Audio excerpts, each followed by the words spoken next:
and welcome to Opera Glasses, the official podcast of Opera Canada magazine.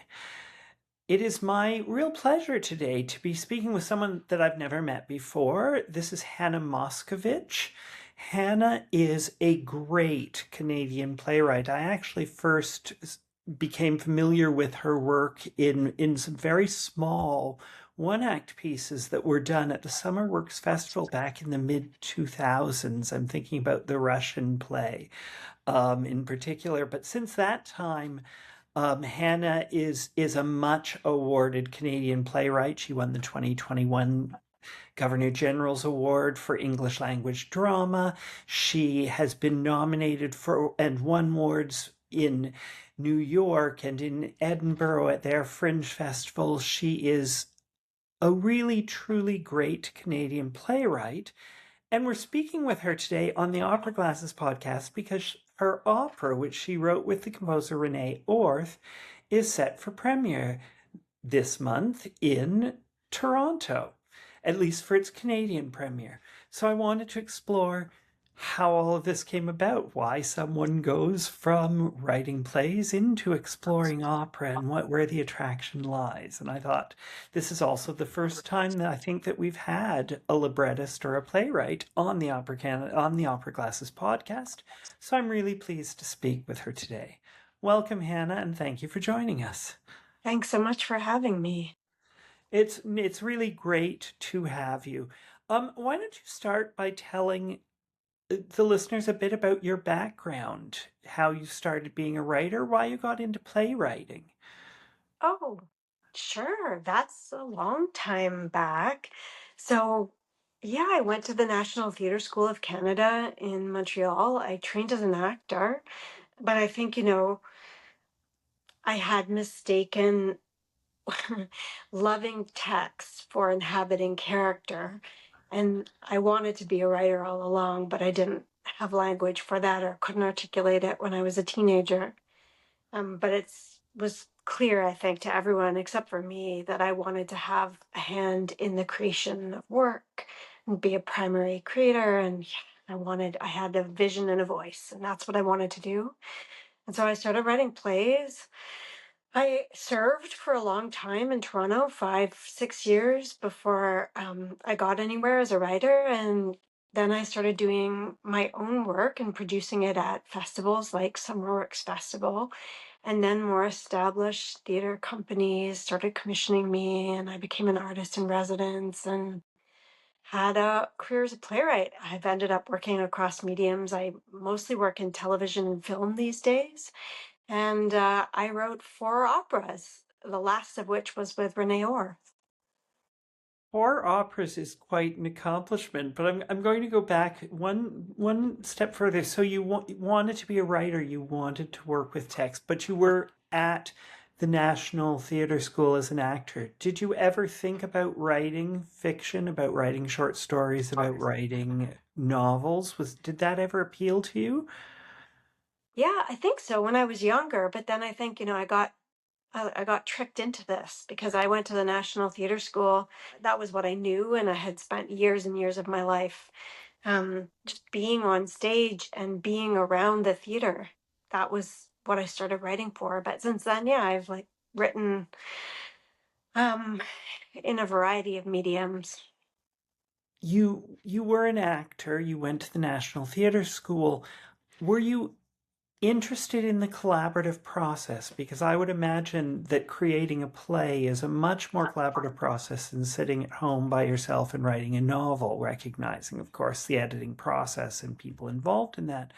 But certainly writing a play feels much more collaborative to me. Is that something that appeals to you or appealed to you? Yeah, I mean, you are just one of a number of, a novel is an object. What I do in theater is it's a temporal spatial medium like opera. So you're in a massive, many different directional collaboration with many people to create something that's going to communicate with the audience. So it feels so different to me than, and all the mediums I work in include that. They include some performance element, and they involve a massive, massive collaboration. I could be wrong, but I think writing a novel is a whole different situation.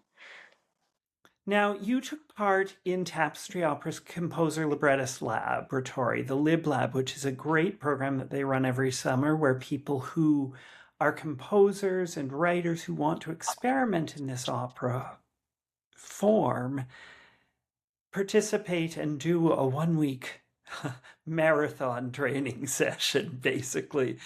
What made you go to the Tapestry program? Why did you think about going there? It was pretty simple. Like, I just got asked to do it. Yeah, it was a while ago now. I think it was I think it was 2008 or 2009. It was a long time ago.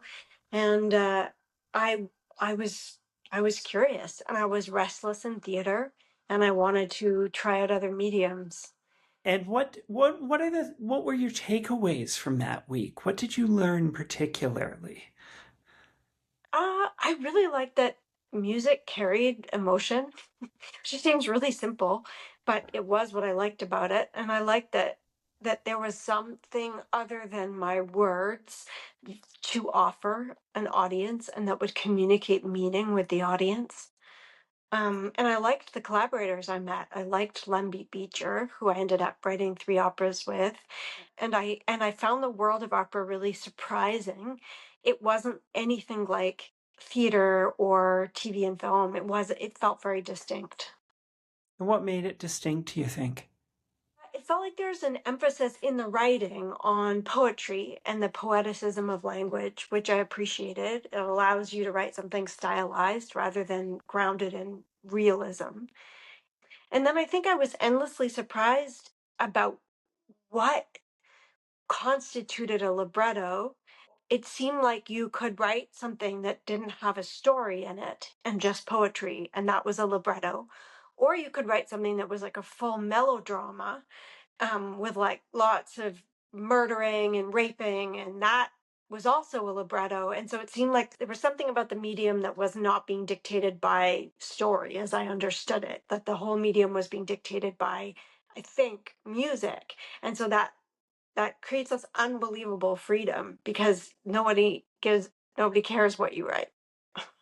One of the really great things about the LibLab is that they have a group of singers who participate with you the whole week, who do a remarkable job of learning these excerpts that are practically created overnight and then performing them for you a couple of hours later so that you can hear them and get feedback. This probably was your first experience, your first encounter with opera singers. Is that correct? It was. So, what did you learn from the singers? I think I just found the music beautiful, and that there was and that it felt like forceful, that there was something forceful within it that I was interested in, that felt like provocative or interesting to me, like the degree to which they were instruments themselves, or that they were like just what they were able to do just felt supernatural to me. And I liked the feeling of the sound of their voice like hitting my body physically or biologically in some way. I just liked what that felt like. Yeah. And I really did like that there was, if you work in theater, then your work is to sort of support performers' performances. But if it felt like in opera, the main thing was you were supporting the vision of a composer. It felt like there was a different orientation within the medium to who I was beholden to, who I was communicating with. And you met a composer at the LibLab with whom you then wrote 3 operas. Is that correct? Lemby Beecher, yeah. And tell me about those works. Uh, Most of them were, so they were all different. We wrote one work called I Have No Stories to Tell You, and that was a commission from Gotham Opera when it used to be an opera company. It's defunct now in New York City and with the Metropolitan Museum of Art.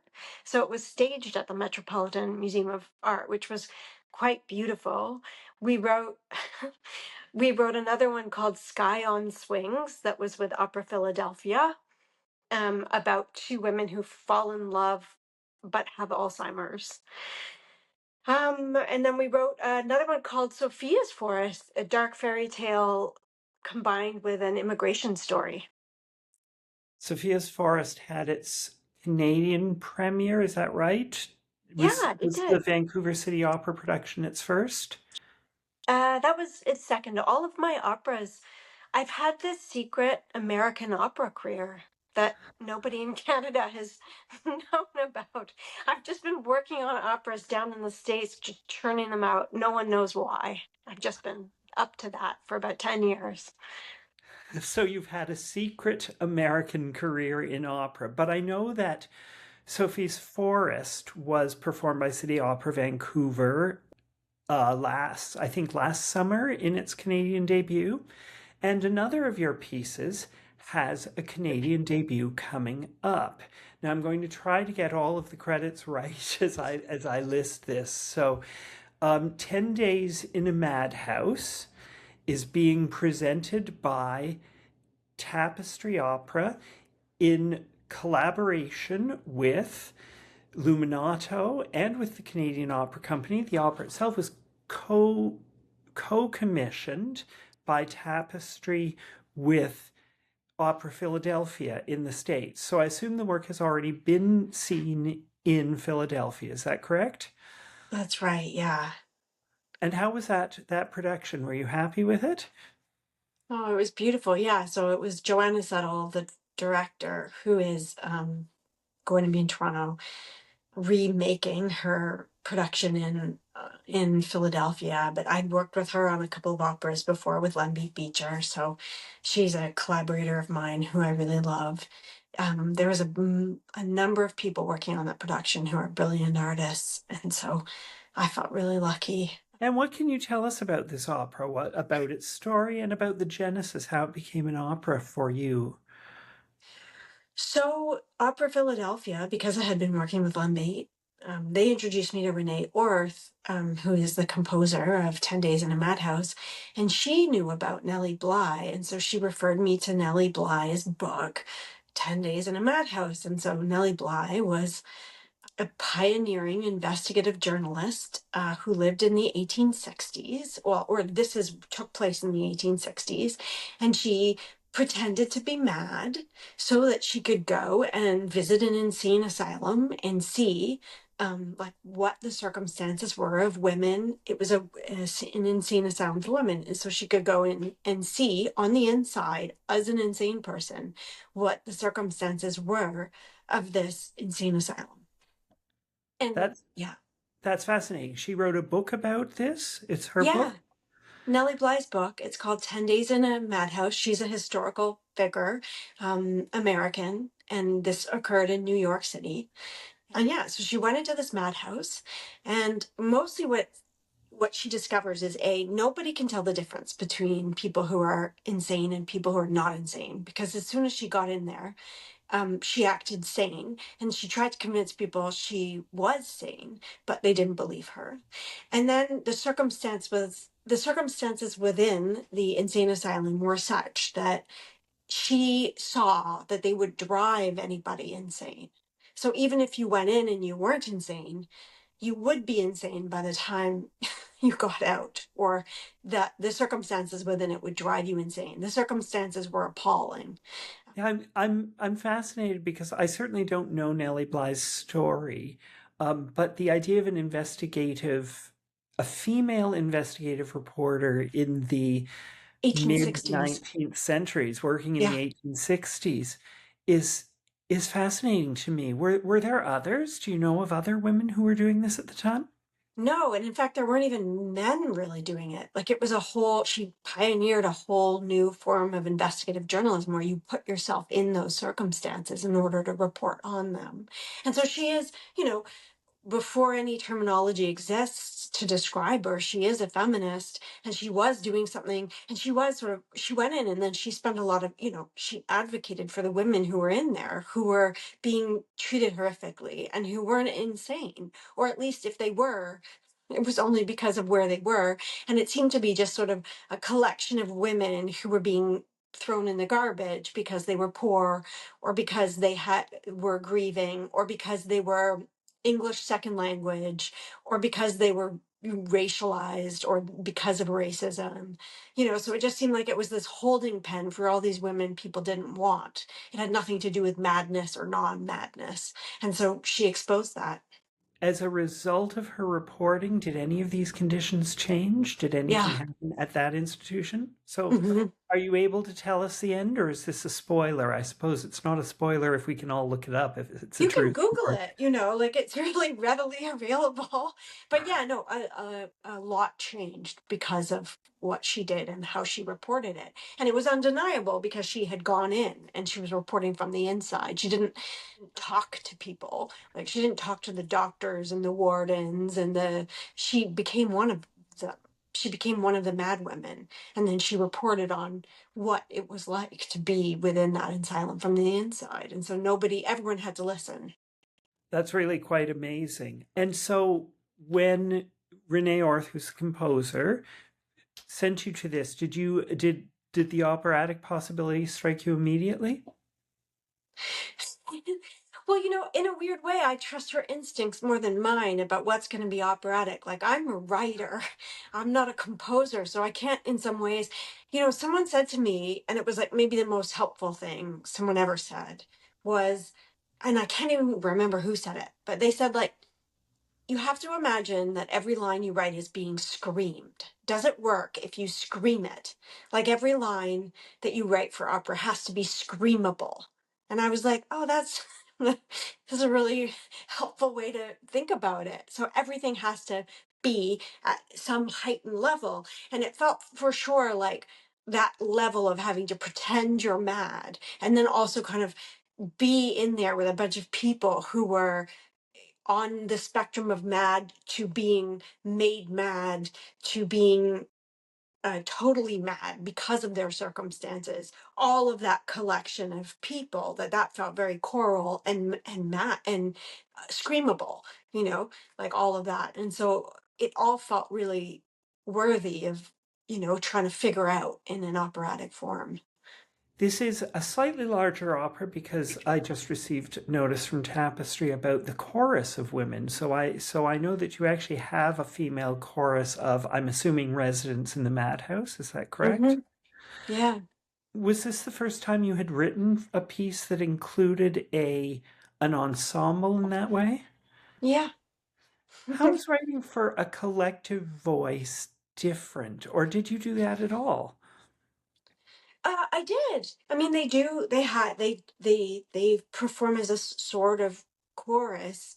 There was like huge pleasure in it, and one of the things that it's possible to do in opera. I mean, you can do it in other writing, but it just sounds like noise, or unless that's what you intend. But in opera, obviously, you can have everyone speaking at once, and it sounds amazing. And there's different levels to it. There's like noise that becomes music, and you can encompass within music many people who are behaving and being and talking in many different ways, and it all works in a way that it wouldn't necessarily work if you just did it in a play. And because I'm newer to opera, like, that just those are like, when you switch mediums, you go, oh, like, what are the like fun things I can do in this medium that I can't do in my own? And that's one of them. You're like, oh, that's possible now. I can just do that. I can have like 8 different women who all have different versions of non-madness to madness, and they can all be doing it at the same time, and that's going to work. Music, of course, is an art form that exists through time. An audience has a really set time to understand everything that you're trying to convey, that the composer is trying to convey. Does that create challenges for you?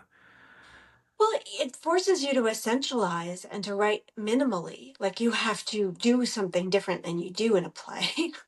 you know like it feels like I abbreviate to a certain degree, or I go right to the essence of it. Like, it has to be essentialized, or it has to be like, like, you jam everything in a good way. Like, you're like, in this scene all this has to happen, so that there's space for the music. And just even like practically, the libretti I've written are short. How does that work? How do you work? You've worked with two different composers. Do you work separately from them? Do you prepare bits and have them respond to it? Do you talk with them? What's the process for you of creating an opera? Well, for me, because I've come into the medium and you know, I, I'm I'm trying to figure it out, and I know I'm up in their medium, and they know a lot, and I know a little, and I'm trying to help them with whatever it is they're doing. So I spend a lot of time at the get-go talking to them, and like Rene Orth's strongest impulse was that towards Nellie Bly, and that the opera would run backwards, that we would see it going backwards in time. So we would start at the end and get all the way back to the beginning. And so her impulses towards that, it's sort of like on me to make it work. Like I'm like, okay, well, that's her initial impulse. That's what she wants to go after. Now I'm going to do all the things that I know how to do, which is like technically deliver story, but also like theme and content and character, like all of the pieces. And I'm going to figure that all out with her and for her. But I'm also going to like talk with her a ton about it all the way along. And like it takes like a bunch of conversations up at the get-go for us to all get on the same page about what we're doing. And then like a first draft and then a bunch of conversations. Cause I know that once she sets it, then she set it, and then it becomes much more difficult to maneuver. And so we want it, but that just takes like like you just have to be like really good at articulating your process, really good at listening to what they need and what they're after and what their impulses are. And like from my point of view, I spent a lot of time like articulating like what running it backwards was going to do, and like what the pitfalls of that were, and like what I thought we were going to have to do in terms of staging and production to make that work.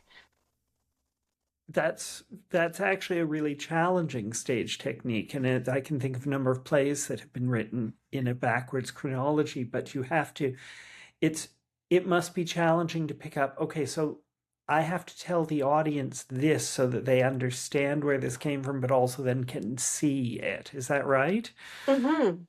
Yeah, well, and I mean, what is so for me as a writer, the pieces I need are like, why are we doing that?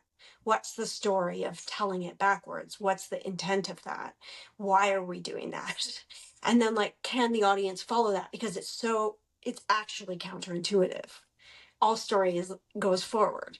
And so, or you jump around in time, but to just like do a straight running it backwards, you can, but usually there's some real collision of form and content. Like you're running it backwards for a real reason. So then you have to get really like clear about what all of that is before you can execute it well. So you were clear about this structurally, but you also must have been very clear about the characters as you were writing them, as you were figuring out who Nellie Bly was or is in your stage presentation. Because, as you said, you essentialize, which means that if you're only going to hit the really specific points, so much of the character development has to come from the work that the composer's doing. Is that correct? Completely. So all Yeah. of that so all of that needs to be really fixed and clean in both of your heads so that you're writing the same person. And I think it just meant that there was so many conversations like, Renee lived in Philadelphia, but, she's a Texan girl, and I dragged her up to Halifax, Nova Scotia, and she hung out with me for like weeks. She nearly died in the snow because, she was like, what is this? We spent a bunch of time together trying to sort of figure this out. And like, and like a lot of it is also just like us kind of, she has her aesthetic ideas and I have mine. And we're trying to like make them it seamless between us. Now you have the same director as the original production in Philadelphia. And how much of the cast is returning of your four principal singers? Are any of them, or is it a fully new cast this time? I think it's a fully new cast. You see how out of it I am. But you see, like, so much has changed since Renee and I started writing this. Like, just so you know, we started writing it like really properly in 2018. And we were meeting before that in 2016 and 2017. And at the time, Renee had no children, and now she has three. So that is how long it's been that we have been working on this. And, we worked on this before the pandemic. Like, we met on the other side of the pandemic, and then we re-met at the end of the pandemic. That's like, it had this massive long period of us working on it. And in that period of time, because of the pandemic, I more or less stopped writing theater and I started to only write TV and film. So all of this stuff has changed in our lives. And so I'm like so messy about the dates and what's going on now. That's okay. That will only come across as charming in a podcast. I'm like, I have no idea what they're doing. Have you and Renee revisited the piece before this new production, or are they doing exactly the piece as you wrote it for Philadelphia? We're not. I think we feel like we're like that's kind of it, like, and we tried really hard to make it be itself as good as we could ahead of the Philadelphia production, and then I think we feel like there's we're just not going to mess with it. For our listeners, I will say that 10 Days at a Madhouse, which is a Tapestry opera and Opera Philadelphia production and commission, is being co-presented by Tapestry, the Luminato Festival, and the Canadian Opera Company in association with TO Live. It's playing at the Bluma Appel Theatre in Toronto between June 16th and June 21st. For more information, you can visit tapestryopera.com. Are you going to get out to see this production, Hannah? Yeah, of course. I'm in Halifax, Nova Scotia, but it's a short flight to Toronto, so I'll go see it, of course. Wonderful. What are you working on now? It's primarily film and TV, is that correct? Well, so I have a premiere coming up of so the show that I've been working on is called The Vampire Lestat, and it premieres June 7th on AMC and Netflix, I think. And so I'm working on that, and I have a I have a commission of a play with Sonia Friedman, and I've been working on that. And I have a film with Rhombus that Sandra Oh will star in, so I've been working on that. So yeah, I'm working on a bunch of things. So you're very busy, but you have found a way to make a very good living, it sounds like, as a playwright in Canada. So congratulations to you. Yeah, as a playwright in Canada, but as a TV writer in the States. Well, and opera writer in the States, but fair enough. It does allow you to work in different mediums, and that must still be exciting for you, the idea of how you write differently for different media.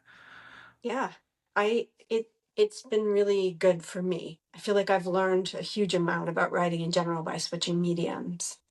Well, we are all very excited to see the Canadian premiere of 10 Days in the Madhouse, and I wish you great luck for it and great luck for the future. As final words, I'm going to ask you, what would you like an audience seeing this opera of yours to take away? What would you like them to come out of the theater thinking or feeling or intending to do? I think that maybe I want them to think that sometimes the world is terrible, but it can be better. Which sounds like a really great message to end. Thank you so much, Hannah, for taking the time to chat with us at Opera Glasses. And thank you, of course, to our listeners. This is episode 7 of our 4th season already. We will likely have one more special episode during the summer. But other than that, I'm really thrilled to have met you, Hannah. This is my first time meeting you, although I've known your work for 20 years. And so it's really been wonderful to meet you and to hear about 10 Days in the Madhouse. I wish you all the best. Once again, this is Michael Jones with the Opera Glasses Podcast, the official podcast of Opera Canada magazine. Thank you for listening, and we'll see you next time.